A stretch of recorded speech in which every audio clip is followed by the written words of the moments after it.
What if I told you that your desires, ambitions, and even your deepest emotions are not truly your own? That you are not in control of your life, but merely a puppet pulled by invisible strings, by a force so powerful, yet so blind, that it governs everything from human suffering to the movement of the stars. This is not science fiction. This is the chilling reality of Arthur Schopenhauer's philosophy, a philosophy so radical that it reshaped the way we understand existence itself. Nietzsche called him a pessimistic genius, Freud borrowed from his ideas to shape modern psychology, and Buddhism echoes his conclusions about suffering. But why did Schopenhauer believe that life itself is suffering? And more importantly, is there a way to break free? Stay with me, because by the end of this, you might never see the world, or yourself, the same way again. Arthur Schopenhauer, 1788 to 1860, was a German philosopher who introduced one of the most unsettling ideas in Western thought, that the fundamental reality of existence is not reason, not God, not even the self, but an irrational, blind, and ceaseless will. Unlike previous philosophers who believed in rationality as the guiding force of life, Schopenhauer argued that human beings are not thinking creatures who sometimes feel, but feeling creatures who sometimes think. Beneath all logic, beneath all culture, beneath all morality, there is only the will. So, what is this will? Imagine an unstoppable force, one that compels you to desire, to strive, to seek, but never to be satisfied. It is what makes the lion hunt, the plant grow, and the human chase after money, love, and power. Every action, every movement in the universe, is just the will expressing itself. But here's the tragic part. The will is never satisfied. When one desire is fulfilled, another arises. The moment you achieve success, you fear losing it. The instant you win love, you crave reassurance. This endless cycle of craving and suffering is what makes life fundamentally painful. You are not in control, your will is.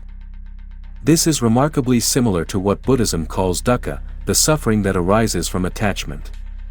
And just like in Buddhist thought, Schopenhauer believed that the more we chase after pleasure, the more we deepen our own suffering.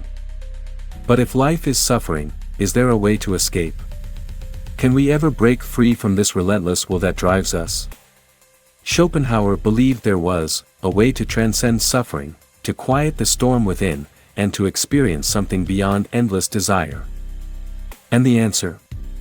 It might surprise you. In the next part, we'll uncover Schopenhauer's solution, the one path to true liberation. Stay with me. You won't want to miss this. The illusion of happiness and the path to liberation.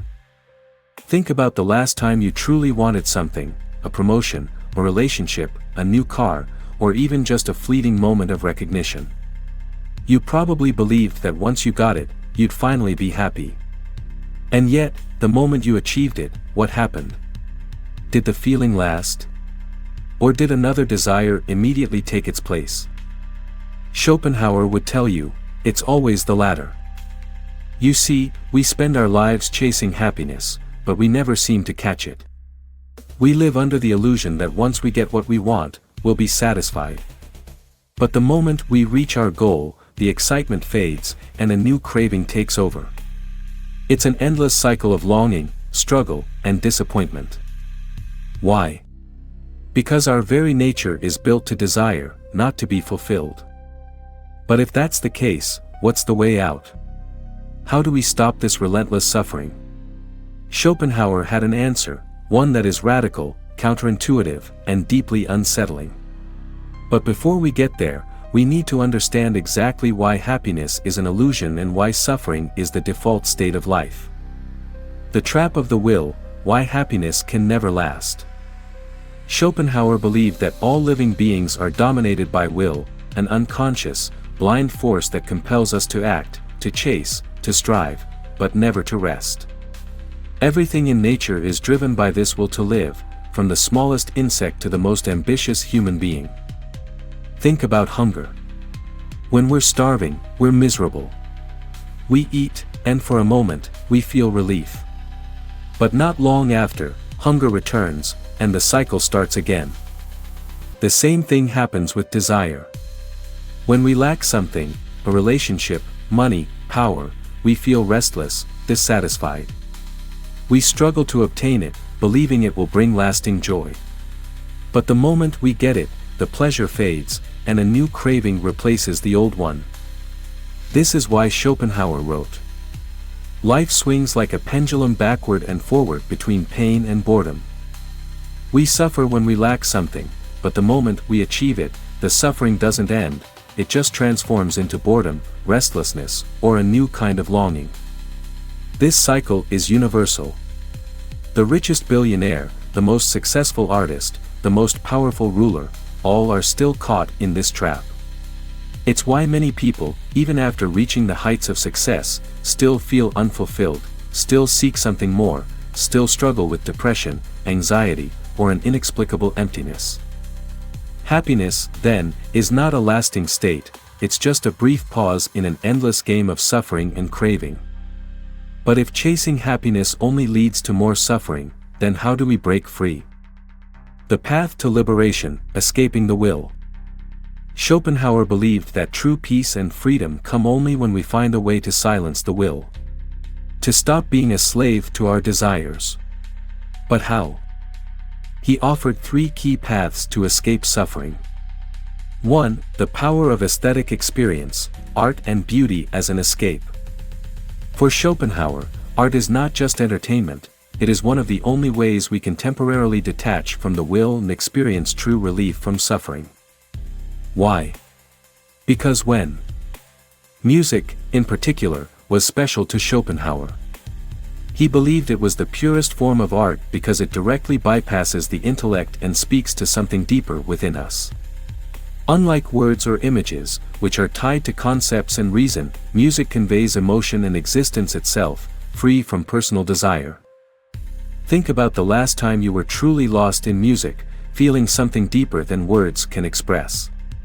In that moment, were you worrying about your future? Your problems? Your desires? Or did the music pull you into a space where none of that existed?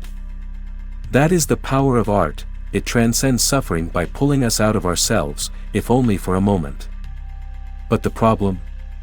It's temporary.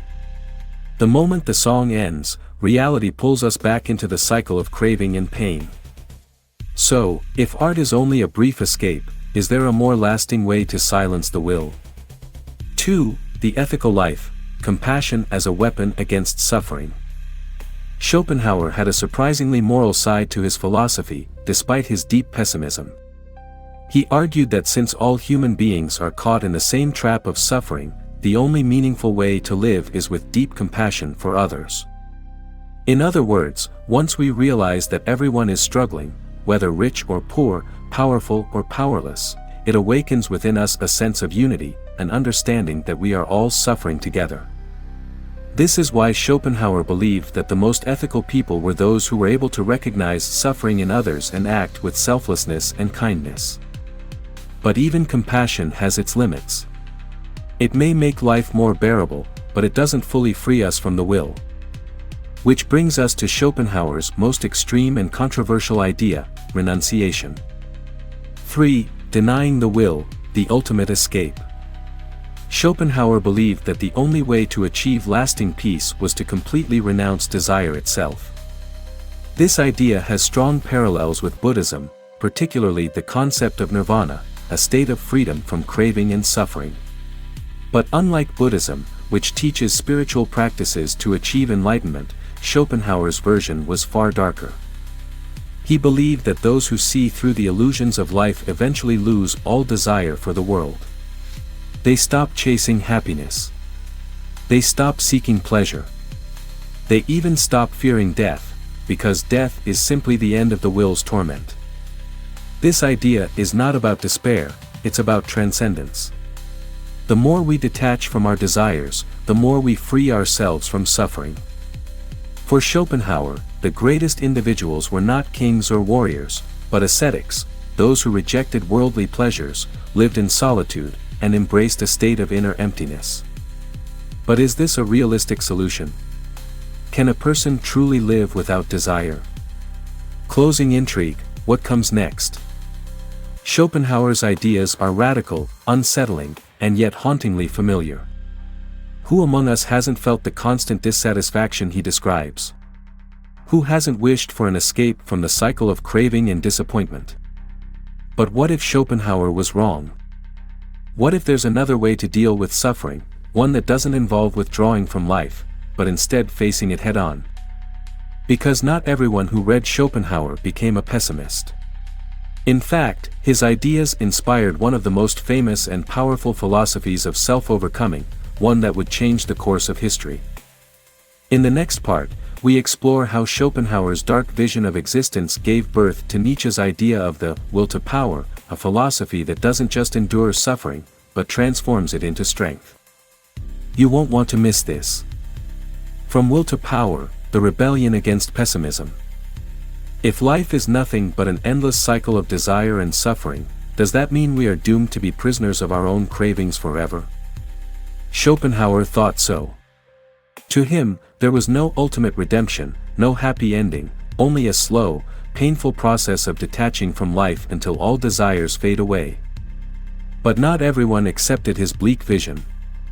In fact, one man took Schopenhauer's ideas and flipped them upside down, transforming his pessimism into a new philosophy of strength, ambition, and power.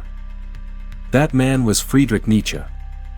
If Schopenhauer saw suffering as something to escape, Nietzsche saw it as something to embrace, to use, to transform.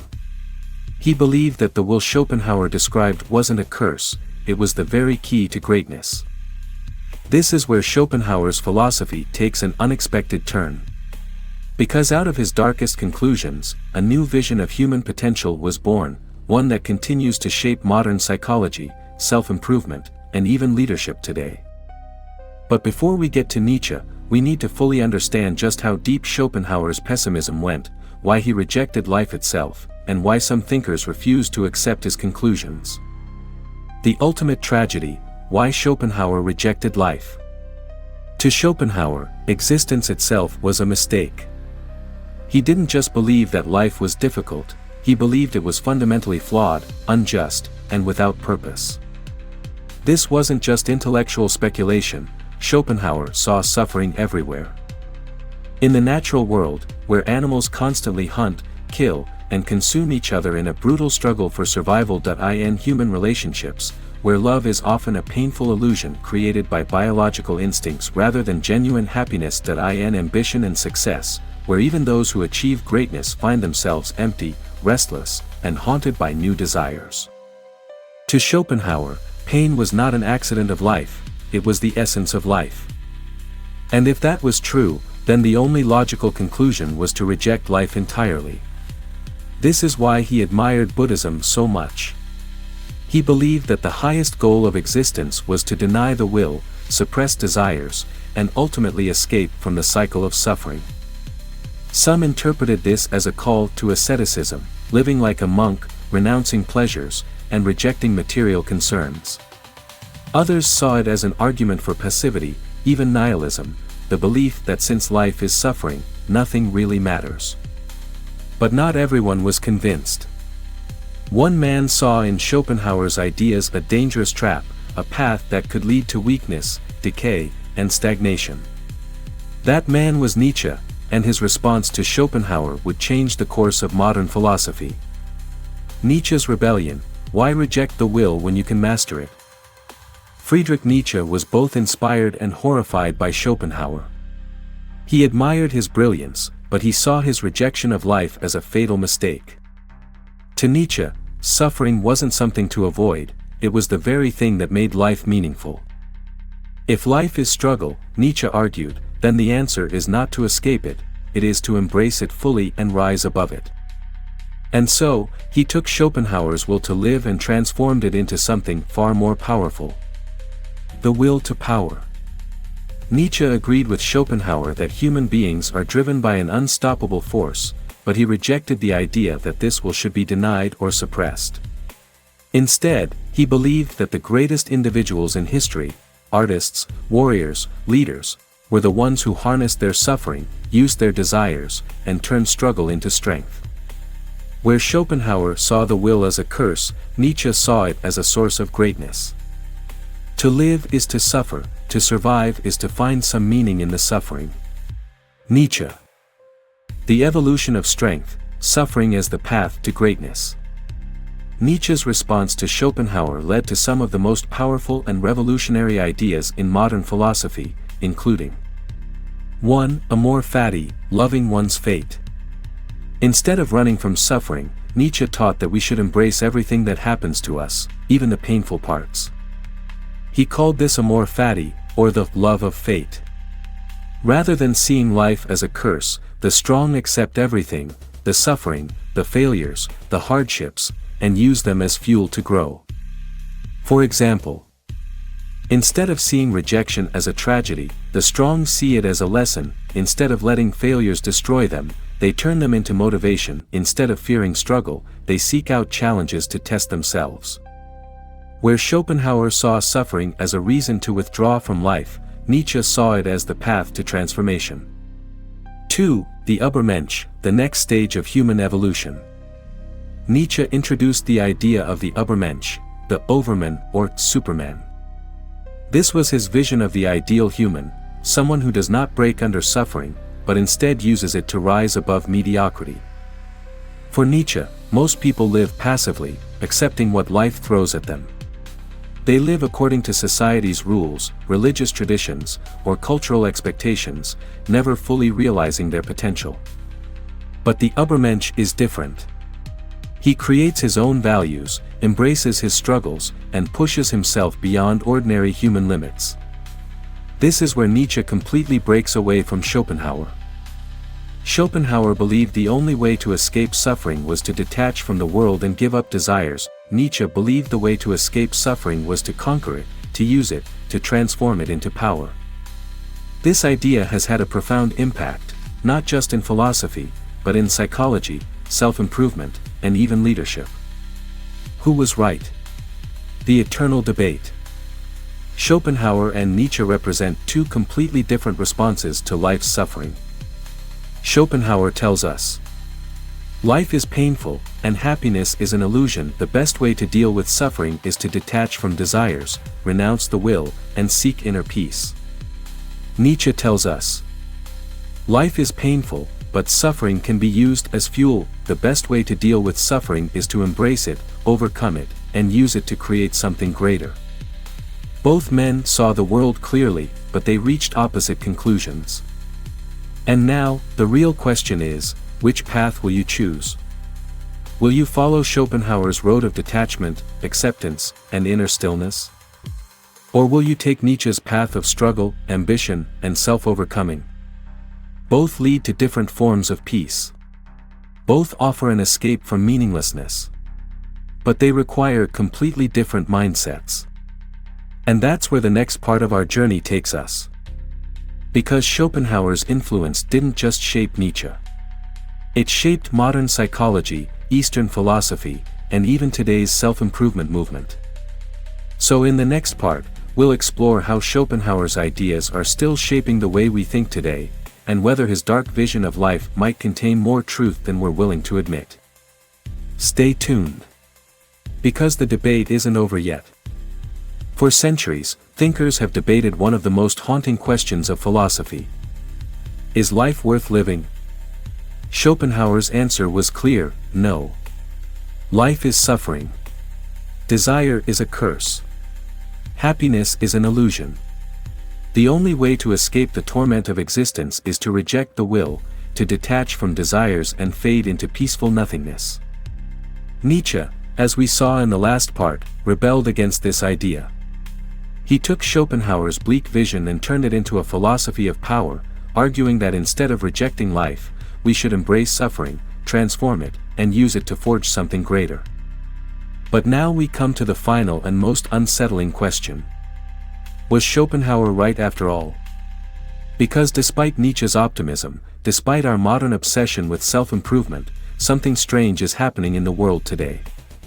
Depression, anxiety, and dissatisfaction are rising.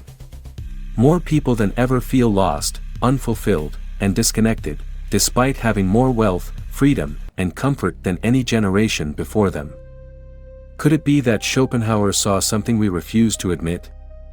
That life itself is a trap, a never-ending cycle of striving and suffering from which there is no true escape.